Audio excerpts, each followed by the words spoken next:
You're listening to Civic Media. You can tune into any of our live shows on any radio station across the state with the Civic Media app. Find us in your phone's app store and listen anytime, anywhere. This is your WGBW Daily News Roundup for the Talk of Green Bay, 97.9 FM and 1590 AM.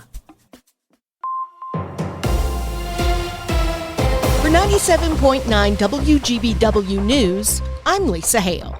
An arrest warrant has been issued for 40-year-old Gary Day of Cabot, Arkansas, in connection to the abduction of 16-year-old Sophia Franklin, who is the subject of an Amber Alert. Day faces 2 counts of abduction of a child and 2 counts of child enticement causing mental or bodily harm. The Wisconsin Crime Alert Network released that Day's 2014 black Buick LaCrosse has been seen with both Arkansas and Pennsylvania license plates. Yesterday, Governor Tony Evers announced his plans to invest over $145 million to address PFAS contamination across Wisconsin as part of his new biennial budget. The plan would help municipalities and private well owners with assistance with testing and eliminating PFAS from drinking water. PFAS are a group of man-made chemicals used in products like nonstick cookware, food wrappers, and even firefighting foam. The EPA estimates more than 6,800 cancer cases every year are related to PFAS in drinking water. 9 of the 11 Waupun prison employees placed on leave during a federal investigation into smuggling have been terminated. The remaining 2 have resigned. Stuart J. Waddles has more about the DOC investigation. 9 of the 11 Waupun prison employees placed on leave during a federal investigation into smuggling have been terminated. The other 2 have resigned. The Wisconsin Department of Corrections says while all were initially removed from their duties at the start of the investigation, not all were directly linked to the smuggling allegations. A former maintenance worker in Waupun has pleaded guilty after admitting to accepting bribes for smuggling contraband into the prison. Working from home could be a thing of the past for state employees if Wisconsin Republicans have their way. They've introduced legislation that would require state employees to return to their offices. The bill would require all state employees and workers at the Universities of Wisconsin system to return to the office by July, as many continue to work from home. Governor Tony Evers has expressed opposition to forcing a return to the office, saying remote work allows state agencies to hire the best candidates from anywhere in Wisconsin. Employees who were allowed to work from home before the pandemic would still be allowed to do so. Shanties are going up on the ice and anglers are getting ready. Sturgeon spearing season gets underway in northeast Wisconsin Saturday. Last year's season wasn't that good due to warm weather and bad ice conditions. This year's season looks to be better as a couple of cold snaps helped make ice. However, last week's warm-up caused some cracking and some sinkholes. Officials advise checking with local fishing clubs for ice conditions before going out on the ice. Watch out for Christmas trees and other markers that indicate dangerous areas or open water. And while some places have 16 to 18 inches of ice, which is sufficient for vehicles to travel on, officials say no ice is 100% safe. It's Flood Insurance Awareness Week in Wisconsin, and meteorologist Brittany Merlot reminds us of the importance of the increasing risk and the appropriate coverage needed. Flood insurance is an important tool to prevent financial vulnerability from flooding.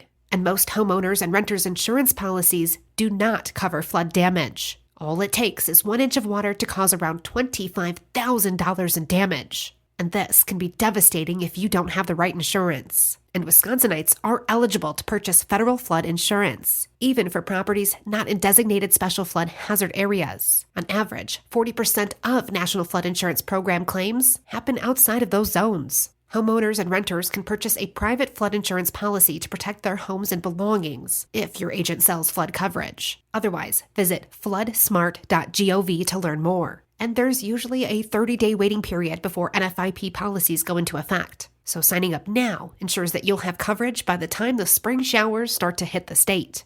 Thursday, February 13th, is the last day for most voters to request an absentee ballot by mail, online, email, or fax for the February 18th spring primary. In practical terms, though, that results in an unrealistic time frame for the voter to receive the ballot, complete it, and return it to their clerk by Election Day. Voters who still need to request an absentee ballot by mail should act immediately, said Megan Wolf, administrator of the WEC and the state's chief election official. official. Registered voters can make their requests online at myvote.wi.gov. Voters faced with tight deadlines for absentee voting by mail have the option of using the in-person absentee voter process between now and February 16th. Check with your local clerk to confirm the process. After the spread of election fraud falsehoods, more people became interested in observing the Wisconsin election process. Clerks welcomed more people to watch it all for themselves, but there weren't a ton of rules in place. That may soon change. Savannah Tomei-Olson reports. After nearly 2 years of public meetings, collecting comments, and often heated discussion, the bipartisan commission agreed on some ground rules. Ultimately, these new rules require that observers show ID, make clear when they're allowed to start watching for the day and where they need to be in terms of closeness to voters, and guarantee access to disability accommodations and restrooms. Wisconsin Elections Commission Chair Ann Jacobs, a Democrat. The key is it guarantees observation at the time the zero tabulation is run that morning. That is the beginning of the open elections process. And it guarantees that observers have the right to be there. And that's an important part of the process. People want to make sure that the voting machines are showing a zero. That begins the time at which observers have a right to be present, even if it's before polls open at 7. Fellow Commissioner and Republican Don Millis.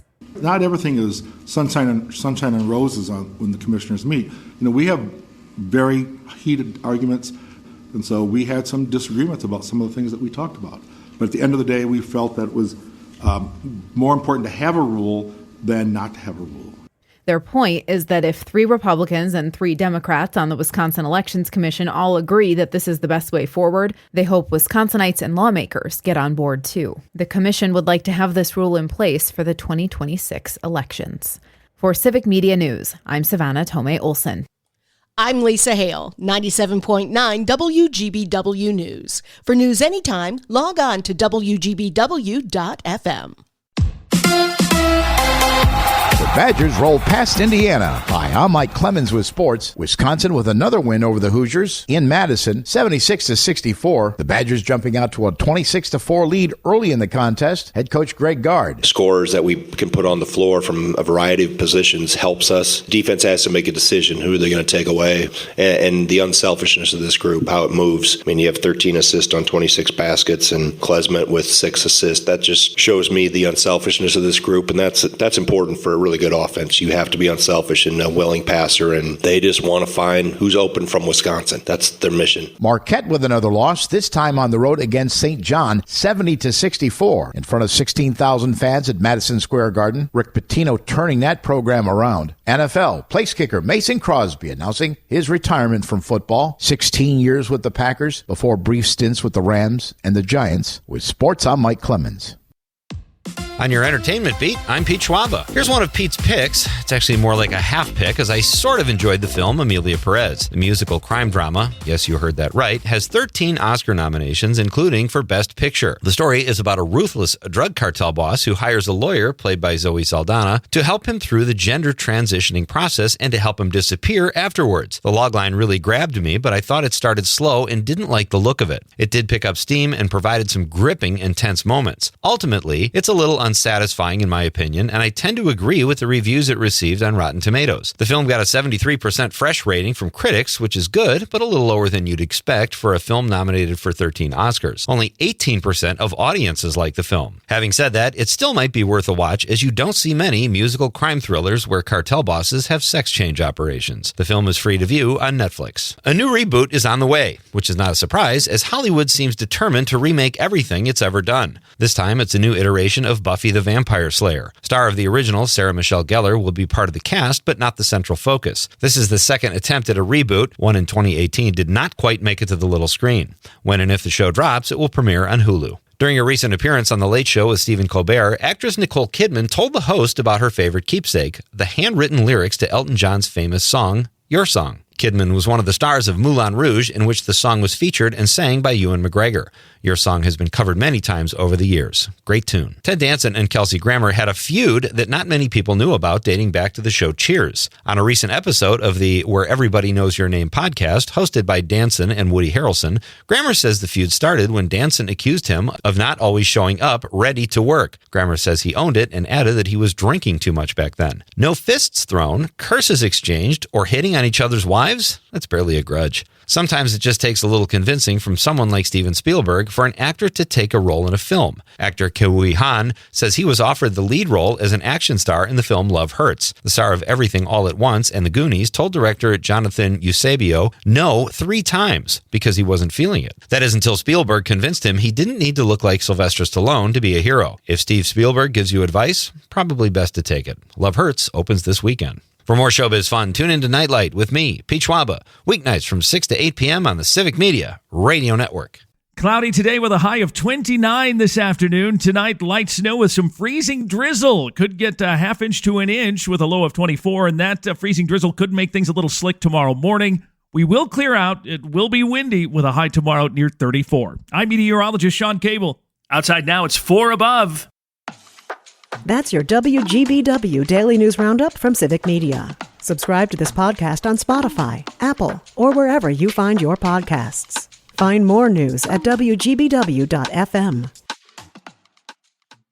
The national news cycle never stops, but it can be hard to find news about your local community. Civic Media is dedicated to providing quality local and state news coverage across Wisconsin. With the Civic Media app, you can get notifications about local stories that matter to you and your community. Find the free Civic Media app in your phone's app store and choose notifications from the menu to tell us what kind of news you want to hear about.